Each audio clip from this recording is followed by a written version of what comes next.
शौहर का हिस्सा। अब बीवी का हिस्सा हम देखेंगे। ये शौहर का हिस्सा है कि शौहर के दो हिस्से हैं। नंबर एक, जब मैयत यानी बीवी की कोई औलाद ना हो तो उसको निस्फ मिलेगा, और जब मैयत की कोई औलाद यानी बीवी की कोई औलाद हो तो उसको रुबो मिलेगा।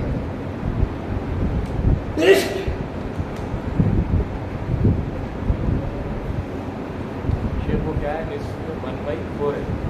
हाँ, फोर्थ, वो 1/2 और ये 1/2। अच्छा, इसकी मिसाल देख लेते हैं हम ऐसे ही।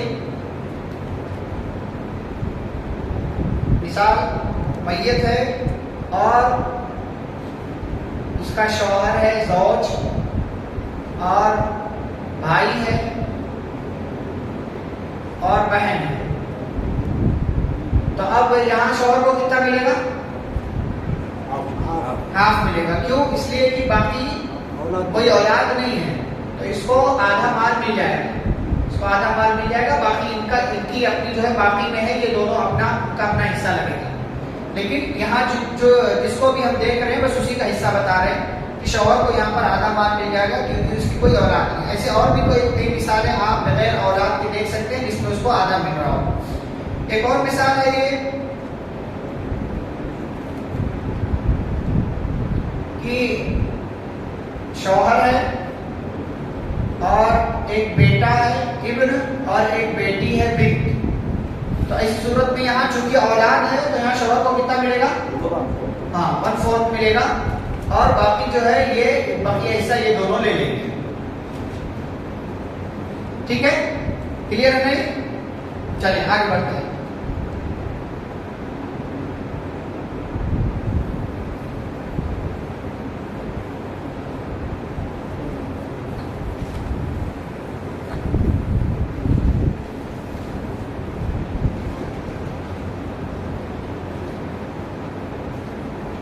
अब इसके बाद देखेंगे हम ज़ौजा का।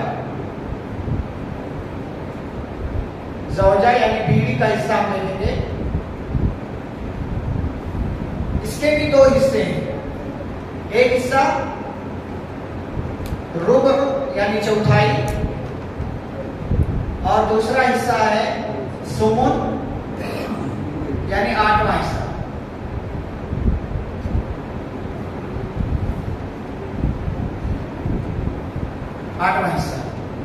अच्छा, अब इसको रुबअ कब मिलेगा? मैयत की कोई औलाद ना हो।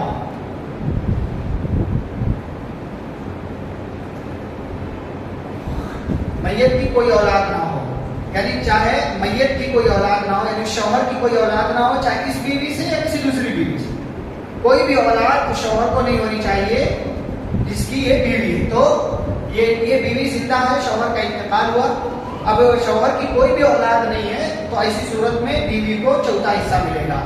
अच्छा, एक बात यहाँ ये भी याद रहे कि अगर किसी मर्द का इंतकाल होता है और उसकी 4 बीवियां हैं या 3 बीवियां हैं और उसकी कोई औलाद नहीं है, तो सारी बीवियों को उसी चौथाई में से हिस्सा मिलेगा। हाँ, चाहे 1 हो, 2 हो, 3 हो, 4 हो, सारी बीवियों को उसी चौथाई में से हिस्सा मिलेगा अगर औलाद नहीं है तो। और अगर औलाद है तो ऐसी सूरत में 8वां हिस्सा मिलेगा, और तीनों चारों जो भी जितनी भी बीवियां हैं सारी बीवियों को उसी 8वें हिस्से में से ही हिस्सा मिलेगा बराबर का। यानी 8वां हिस्सा अगर आप मान लो कि 1 लाख रुपए अगर बन रहा है हिस्सा, 8वां हिस्सा, और उसकी 4 बीवियां हैं तो चारों को उसी 1 लाख में से बांट लेना होगा 25-25 हजार। ये नहीं कि हर एक को 8वां हिस्सा मिलेगा, 8वें हिस्से में से सारी बीवियों को जाए, चाहे 1 हो, 2 हो, 3 हो, 4 हो, या चौथे हिस्से में से सबको जाएगा, चारों को या तीनों को या दोनों को या एक को।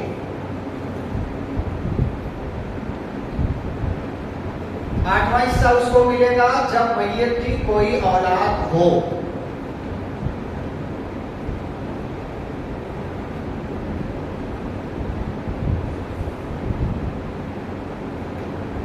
इसकी भी मिसाल देख लेते हैं हम।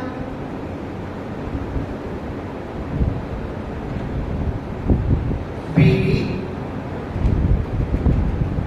और उसके बाद भाई बहन। अब यहां पर बीवी को कितना मिलेगा? हाँ, रुबा हिस्सा मिलेगा। अब यहाँ पर चाहे आप बीवी लिखेंगे तो एक ही मानी जाएगी, उसके साथ आपको 2 लिखना पड़ेगा, अगर 2 है तो 3 लिखना पड़ेगा, 3 है तो 4 लिखना पड़ेगा, अगर 4 है तो, और चारों को वही रुबा मिलेगा। फिर बाकी माल जो है भाई बहन में तकसीम हो जाएगा। दूसरी मिसाल, सून की मिसाल हम देखते हैं। बीवी है, बेटा है, बेटी है। अब यहाँ पर चाहे एक बीवी हो, 2 हो, 3 हो, 4 हो, उसी 8वें हिस्से में से इनको माल मिलेगा और बाकी माल इन दोनों में चला जाएगा। ठीक है? बेटा बीवी है, हाँ दोनों मिल रहा है, हाँ, लेकिन बीवी के अलावा माँ बाप भी है, मैयत के, हाँ तो भी कोई मसला नहीं है। फिर मैयत के माँ बाप को छठा हिस्सा मिलेगा। वो तो हम एक मिसाल दी है, वो दूसरी तरतीब, उसको भी हम मिला करके देखेंगे। हाँ, तो बाप है, माँ है और कोई है, वो एक अलग चीज है। लेकिन अगर बेटा बेटी है तो बीवी का हिस्सा 8वां हो जाता है, बाकी को कितना हिस्सा मिलेगा वो एक अलग मैटर है। जी ठीक है, ये शौहर बीवी के हिस्से समझ में आ गए? आगे बढ़ते हैं। अच्छा, ये ज़ौजैन वाला पार्ट खत्म हो गया। ज़ौजैन में 2 ही लोग होते हैं तो ये पार्ट खत्म हो गया।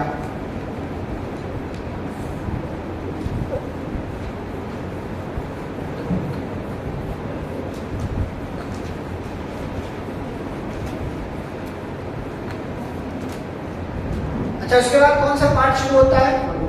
फुरू का। और फुरू में कौन से लोग आते हैं? बेटा बेटी पोता पोती। अब इसमें हमने बताया कि फुरू में जो बेटा और पोता होते हैं ये माल के डायरेक्ट वारिस नहीं होते, असहाबुल फुरूज में नहीं आते। असहाबुल फुरूज में इनका नाम नहीं, ये असबा में इनका नाम आता है। तो इनका हिस्सा अल्लाह ने मुकर्रर नहीं किया, इनको बाकी बचा हुआ माल मिलता, तो इसलिए उनको हम नहीं देखेंगे, क्योंकि अभी असहाबुल फुरूज को हम देख रहे हैं ना किसका कितना हिस्सा मुकर्रर। अब यहाँ पर हम देखते हैं तो सबसे पहले कौन आएगा? अब बेटा पोता खत्म हो गए तो सबसे पहले कौन आएगा? बेटी। बिन्त यानी बेटी। अब ये जो बेटी है इसके 3 हिस्से होते हैं, इसको 3 हिस्सा मिलता है। सबसे पहला हिस्सा है, जो सबसे बड़ा हिस्सा है जिसको सुलुसैन बोलते हैं। सुलुसैन का मतलब पूरे माल का 2/3 हिस्सा। फिर आधा, एक दूसरा हिस्सा जो है वो आधा माल इसको मिलता है। और तीसरा हिस्सा जो है बाकी कैसे मिलता है? असबा बन करके। अब असबा कब बनती है? जब बेटी बेटे के साथ आए तो क्या बन जाती है? असबा बन जाती है। अकेली रहे तो फर्ज के हिसाब से उसको हिस्सा मिलेगा, लेकिन अगर बेटी बेटे के साथ आए तो वो असबा बन जाती है। ये उसूल आप याद रखें कि बेटी अपनी जिन्स के साथ आएगी। ये उसूल देखें, सुने आप। कोई भी रिश्तेदार, औरत रिश्तेदार, अगर कोई भी औरत रिश्तेदार यानी फुरू वाले में अगर कोई भी औरत रिश्तेदार और हवाशी में, अगर फुरू और हवाशी में कोई भी औरत रिश्तेदार अपने जैसे मर्द रिश्तेदार के साथ आती है अपने ही जिन्स से, तो वो असबा बनेगी। जैसे बेटी बेटे के साथ आए तो, पोती पोते के साथ आए तो, और बहन भाई के साथ आए तो, ये जो आता है ना ये मामला, तो इसमें क्या है वो, वरना असल क्या है? बेटी का हिस्सा मुकर्रर है, पोती का हिस्सा मुकर्रर है और बहन का हिस्सा मुकर्रर है। लेकिन अगर ये तीनों अपने ही जैसे मर्द के साथ आते हैं, अपनी जिन्स वाले, यानी बेटी बेटे के साथ आए, बहन भाई के साथ आए और पोती पोते के साथ आए, तो वो क्या बन जाते हैं? असबा बन जाते हैं। और फिर वहां कौन सा कायदा चलता है? लिज़्ज़करी मिस्लु हज़्ज़िल हुसैन, मर्द का डबल और औरत का सिंगल, वहां ये कायदा चलता है। लेकिन अगर उनकी जिन्स का मर्द ना रहे, यानी बेटी के साथ बेटा ना रहे, तो उसको क्या है? फर्जन हिस्सा मिलता है। असहाबुल फुरूज होने के हिस्से से उसको हिस्सा मिलता है। समझ में आ गई बात की वाली जी? तो अब इस बेटी जो है इसके 3 हिस्से अल्लाह ताला ने मुकर्रर किए, 3 तरह से उसको माल मिलता है। सबसे पहला हिस्सा कौन सा है? सुलुसैन का। सुलूसेन यानी 2/3। अब सुलूसेन पाने के लिए क्या शर्त है? सुलूसेन पाने के लिए दो शर्त है।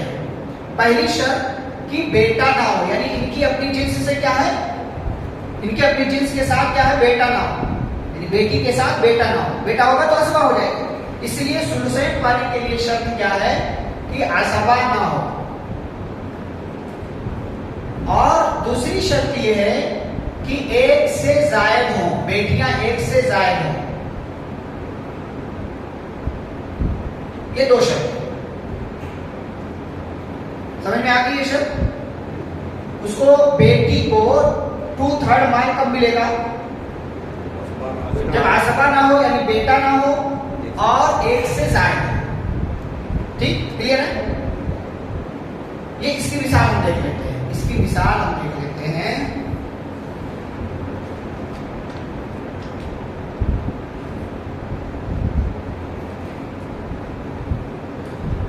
जैसे एक मर्द का इंतकाल हुआ, उसने बीवी, दो बेटियां, तीन बेटियां, चार बेटियां, एक से ऊपर जितनी भी होंगे उनको क्या मिलेगा? एक से ऊपर जितनी भी हो उनको 2/3 मिलेगा। एक से ऊपर जितनी भी बेटियां हैं, 10 हो तो 10 को भी उसी 2/3 में से मिलेगा। अच्छा, एक मर्द का इंतकाल हुआ, उसने बीवी, दो बेटियां और भाई छोड़ा। तो अब यहां हिस्सा बताइए आप, बीवी को कितना मिलेगा? बीवी को 1/8 8वां हिस्सा मिलेगा। बीवी को 8वां हिस्सा मिलेगा। दो बेटियां हमको कितना मिलेगा? 2/3। और भाई को बाकी, भाई क्योंकि यहाँ असबा बन रहा है और कोई नहीं है उसके अलावा, तो बाकी माल मिल जाएगा उसको, बाकी माल मिलेगा। अच्छा, अगर यहाँ भाई की जगह बेटा होता तो क्या होता? इनको 2/3 मिलता? नहीं मिलता। फिर क्या मिलता? असबा हो जाता। और असबा के बाद फिर बाकी बचे हुए माल में से बेटे का 2 हिस्सा और बेटी का 1 हिस्सा होता है। समझ में आ गई बात? 2/3 कब मिलेगा? जब बेटा ना हो, यानी असबा ना हो और ये बेटियां खुद एक से जायद हो। ठीक जी। अच्छा, दूसरा हिस्सा इसमें क्या है इनका? निस्फ यानी आधा। अब निस्फ पाने के लिए क्या शर्त है? यही पहली वाली शर्त यहां भी आ जाएगी कि असबा ना हो और अकेली हो। अब यहां पर मैं लिख दूं, असबा ना हो और अकेली हो। वही पहली वाली शर्त रहेगी, लेकिन यहां अकेली होना चाहिए निस्फ पाने के लिए। अगर अकेली बेटी है, बेटा नहीं है, तो उसको पूरे माल का आधा माल मिलेगा।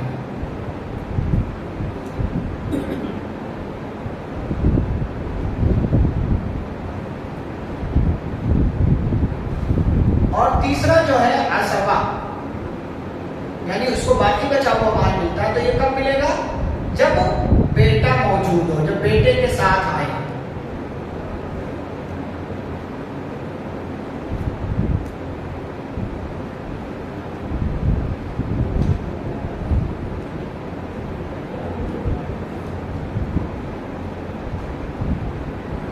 अब जब बेटे के साथ आएगा तो उसकी हम मिसाल देखेंगे। यहाँ ये निस्फ वाली की मिसाल आपको क्लियर हो जाए, है ना? यहाँ देखिए, यही वाली मिसाल आप ले लें। बीवी हो, एक बेटी हो और भाई हो, तो बीवी को 8वां मिल जाएगा और बेटी को आधा मिल जाएगा और बाकी बचा हुआ माल भाई। समझ में आ गया? तो ये सुलूसेन 2/3 और निस्फ, इसमें बस थोड़ा सा फर्क है। फर्क ये है कि अगर एक से जायद होगी तो सुलूसेन मिलेगा, अगर बेटा साथ में नहीं है, और अगर सिंगल है और बेटा साथ में नहीं है तो निस्फ मिल जाएगा। और अगर बेटा साथ में है तो ऐसी सूरत में उसकी मिसाल हम देखते हैं। बीवी है और बेटा है और 3 बेटियां हैं, एक बेटा है और 3 बेटियां हैं। तो ऐसी सूरत में बीवी को कितना मिलेगा? बीवी को 1/8। नहीं, बेटा है ना, औलाद है तो फौरन बीवी को 8वां हिस्सा मिलेगा और बाकी बचा हुआ माल इन दोनों में जाएगा। एक बेटा और 3 बेटियां। कैसे हिस्सा लगेगा? एक बेटे का कितना हिस्सा? 2, बाकी 3 बेटियों के 1। तो बाकी बचे हुए माल को कितने हिस्सों में तकसीम करेंगे? 5। 2 बेटे को चला जाएगा और बाकी एक एक हिस्सा तीनों बेटियों को चला जाएगा। क्लियर?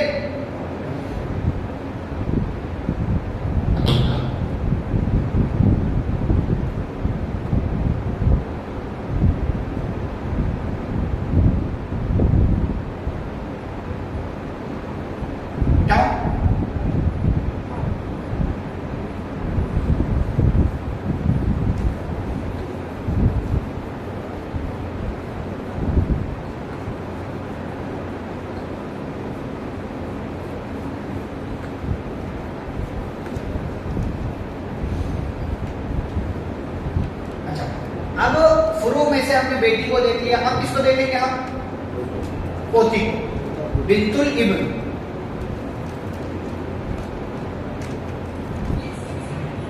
बिंतुल इब्न यानी बेटे की बेटी, पोती। अब पोती जो होती है वो उसको जो है माल, मतलब उसके हिस्से जो है वो 5 तरह से, कितने तरह से? हालांकि दूर की है लेकिन कितनी तरह से उसको माल? 5 तरह से। लेकिन अक्सर में उसको नहीं मिलता, अक्सर में उसको नहीं मिलता। क्यों? इसलिए कि उसके ऊपर वाले मौजूद होते हैं। अब ऊपर वाले जब मौजूद होंगे तो उसको नीचे वाले को नहीं मिलेगा। फुरू में यही उसूल है, ऊपर वाले मौजूद हो तो नीचे वालों को आमतौर से नहीं मिलता। तो पोती का हिस्सा क्या है? पोती के 5 हिस्से हैं। पहले हम हिस्सा देख लेते हैं। नंबर 1 महजूब। महजूब, अब महजूब क्या है? ब्लॉक। महजूब उसको बोलते हैं। महजूब यानी जिसको हिजाब में कर दिया गया, ब्लॉक, यानी उसको हिस्सा मिलता ही नहीं, होने का भी कोई फायदा नहीं होता। क्यों? क्योंकि उसके ऊपर क्या है? उसके ऊपर कौन मौजूद है? मां नहीं, मां होने से कुछ नहीं होता। बेटा, बेटा मौजूद है, क्योंकि बेटा मौजूद है तो उसके नीचे वालों को नहीं मिलेगा। वो बेटी का हिस्सा कम कर देता है तो पोते पोती को तो देखेंगे ही नहीं ना। बेटा अगर मौजूद है तो पोते पोती की तरफ निगाह ही नहीं करना है, वहां तक पहुंचना ही नहीं है। बेटी अगर है तो फिर देखेंगे, वो अभी उसके हिस्से बता रहे। तो पहला ये है कि पोती महजूब होती है जब कोई फरए वारिस मुज़क्कर ऊपर, फुरू में से कौन है? बेटा है। फुरू में से सबसे ऊंचा कौन है? बेटा है। और उसके बाद पोता। बेटा या मुज़क्कर मैंने कहा, मुअन्नस नहीं। तो कौन है? 2 ही हैं, एक बेटा, दूसरे पोता। अब बेटा चूंकि इसके ऊपर वाला है तो इसकी वजह से क्या हो जाएगी? ये ब्लॉक हो जाएगी, उसको हिस्सा नहीं मिलेगा। लेकिन अगर पोता है तो उसके साथ क्या बनेगी? असबा बनेगी, क्योंकि अपनी वाली कैटेगरी का है ना वो। ऊपर वाला रहेगा तो इसको ब्लॉक कर देगा, इसके साथ वाला रहेगा तो क्या करेगा? इसको असबा बना देगा, बाकी बचा हुआ माल है। समझ आएगी?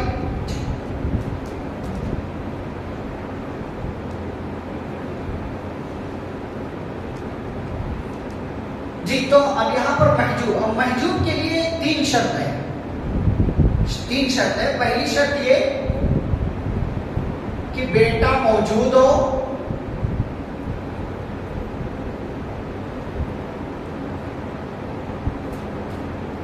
और बेटियों में सुदुसैन हिस्सा खत्म हो चुका हो। यानी अगर देखिए, 1 मिनट, बेटा मौजूद नहीं है, बेटा मौजूद नहीं है तो भी ये महजूब हो सकती है। क्यों? क्योंकि नहीं, बाप की वजह से महजूब। तो बेटा अगर मौजूद है तब तो महजूब हो ही जाएगी, ब्लॉक हो जाएगी। लेकिन अगर बेटा नहीं भी है तब भी ये ब्लॉक हो सकती है। क्यों? क्योंकि बेटियों का जो, अब पोती क्या है? बेटी ही होती है ना, बेटी की ही मतलब जिनसे आगे का हिस्सा होती है। तो क्या है कि अगर बेटियों को 2/3 हिस्सा मिल चुका हो, यानी 1 से ज्यादा बेटियां हो, 1 से ज्यादा बेटियां हो तो क्या मिलता है? 2/3 मिलता है ना, अभी हमने देखा। तो और औरत का सबसे ज्यादा हिस्सा 2/3 है। औरत का सबसे ज्यादा हिस्सा क्या है? 2/3 है। तो अगर वो 2/3 ऑलरेडी दिया जा चुका है तो फिर अब पोती महजूब हो जाएगी। अभी हम मिसाल देंगे। अभी हम मिसाल देखेंगे उसको। जैसे बेटा मौजूद हो और बेटियों में 2/3 खत्म हो चुका हो,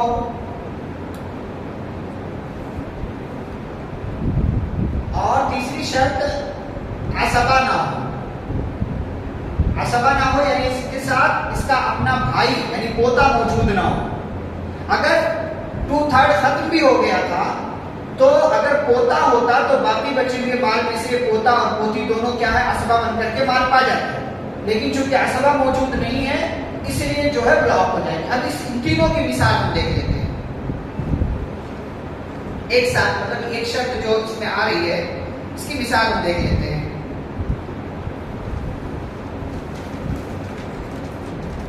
जैसे एक औरत का इंतकाल हुआ, उसने शौहर जौज मिसाल, ठीक मिसाल, एक औरत का इंतकाल हुआ, उसने जौज और बेटा और बिंतुल इब्न,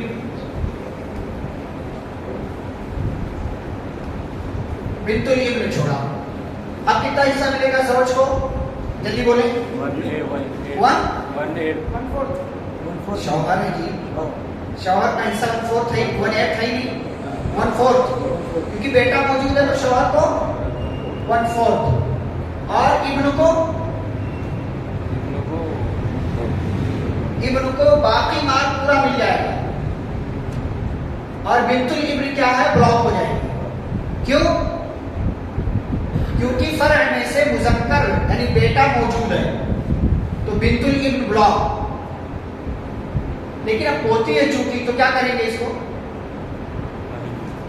इसके लिए क्या कर सकते हैं, वसीयत कर सकते हैं, वसीयत कर सकते हैं। इससे पहले बात आई कि वसीयत कितने माल की कर सकते हैं, 1/3, ज्यादा से ज्यादा 1/3। तो अगर कोई आदमी है उसका इंतकाल होने वाला है और वो ये देख रहा है कि मेरे 4 बेटे थे, अब वो 4 बेटों के होते हुए उनमें से एक का इंतकाल पहले हो चुका है, अब उसके बच्चे हैं यतीम हैं, तो अगर 3 बेटों को तो हिस्सा मिल जाएगा मेरे बाद, लेकिन वो जिस बेटे का इंतकाल हो चुका है उसके बेटों को यानी मेरे पोतों को हिस्सा नहीं मिलेगा, पोतियों को हिस्सा नहीं मिलेगा। तो अब वो क्या करेगा कि इनके लिए जो जिनको हिस्सा नहीं मिलने वाला है उसके लिए क्या कर सकता है, वो वसीयत कर सकता है। लेकिन यहाँ इस मिसाल में क्या है, ये बिंतुल इब्न क्या रहेगी, ब्लॉक रहेगी, इसको हिस्सा नहीं मिलेगा, जिसको हम क्या कहते हैं, महजूब कहते हैं। क्यों? इसलिए कि बेटा मौजूद है इसलिए ये महजूब हो गई, ब्लॉक हो गई। ठीक, दूसरी मिसाल इसी में, ये तो इसकी मिसाल हो गई, इसकी मिसाल हो गई। अब इसकी मिसाल हम देखते हैं कि इंतकाल हुआ किसी औरत का या मर्द का, जो भी कहें आप, तो औरत का इंतकाल हुआ, उसने एक शौहर और 3 बेटियां और बिंतुल इब्न ये छोड़ा, और इसी तरीके से अख शकीक यानी सगा भाई छोड़ा। अब यहां पर जौज को कितना हिस्सा मिलेगा, 1/4 हिस्सा मिलेगा जौज को, क्योंकि बेटियां मौजूद हैं, और 3 बेटियों को कितना मिल जाएगा, सुलुसैन 2/3 क्योंकि उनके साथ बेटा नहीं है जो उनको असबा बनाए। अब बिंतुल इब्न को कितना मिलेगा, बिंतुल इब्न को नहीं मिलेगा। क्यों? क्योंकि ऑलरेडी औरत का जो सबसे ज्यादा हिस्सा है वो खत्म हो चुका है, तो इसलिए यहाँ पर ये ब्लॉक हो जाएगी। बाकी बचा हुआ माल जो है यहाँ पर चला जाएगा, भाई को चला जाएगा। अगर बचता है कुछ तो बाकी माल भाई को चला जाएगा। अच्छा, अगर यहीं पर ये एक बेटी होती,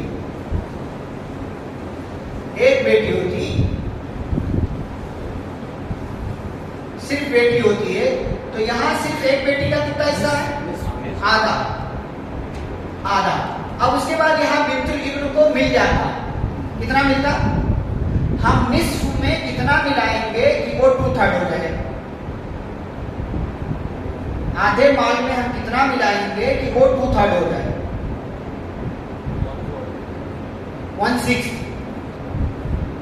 1/6 मिलाएंगे तो आधा माल क्या है, 2/3 हो जाता है। समझ में आया?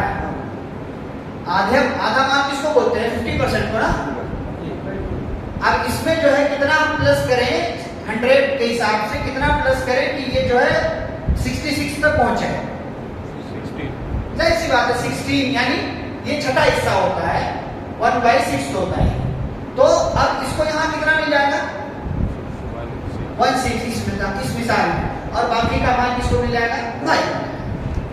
तो अगर ऑलरेडी यहाँ पर 2 हिस्सा 2/3 जा चुका है 2 बेटियों 3 बेटियों में, तो बिंतुल इब्न महजूब रहेगी। वरना अगर सिर्फ एक ही बेटी है तो ऐसी सूरत में बिंतुल इब्न को छठा हिस्सा माल में से मिलेगा।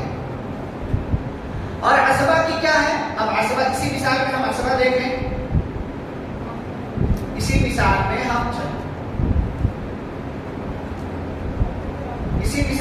असबा देख लें कि अब ज़ौज है, बेटी है, बिंतुल इब्न है, बेटा रहे, हाँ बेटी रहे तो वही होगा, बेटा रहेगा तो फर्जी होगा। हाँ वही मैं कह रहा हूं। एक मिनट, अब यहां पर देखें, इसके साथ इब्नुल इब्न भी आ गया, इब्नुल इब्न भी आ गया। अब यही मिसाल है, ज़ौज है, एक बेटी है, बिंतुल इब्न है और इब्नुल इब्न है। तो अब यहां पर शौहर को कितना माल मिला? 1/4। एक बेटी को कितना मिलेगा? एक बेटी, कुछ सोचना ही नहीं, अगर बेटी सिर्फ है, एक है तो आधा माल मिलेगा उसको। और बिंतुल इब्न को यहाँ कितना मिलना चाहिए था? 2/3 पूरा करने के कितना मिलना चाहिए था? 1/6, लेकिन नहीं मिलेगा। क्यों? क्योंकि उसके साथ उसका जोड़ा यानी उसके साथ वाला उसका अपना भाई इब्नुल इब्न यानी पोता मौजूद है। तो अब ये दोनों मिलकर के क्या बन जाएंगे? अभी थोड़ी देर पहले मैंने कहा, अपनी ही जिन्स से कोई मर्द हो तो औरत के लिए क्या बन जाता है? वो असबा बन जाता है। बेटी के लिए बेटा हो तो असबा, बहन के लिए भाई हो तो असबा, पोती के लिए पोता हो तो असबा बन जाते हैं। तो यहाँ इस मिसाल में ये दोनों असबा बन जाएंगे और बाकी बचे हुए माल में से एक सिंगल और डबल का कायदा लग करके इन दोनों को माल, बाकी बचा हुआ माल ट्रांसफर। समझ आ रही? जी ठीक है, चले आगे खत्म करते हैं क्योंकि हिस्से बहुत सारे हैं। तो जो बड़े बड़े हिस्से वही हम देख रहे हैं इंशाल्लाह। फिर अगली क्लास में और हम मजीद बाकी सवालों से कुछ देख लेंगे। चलिए।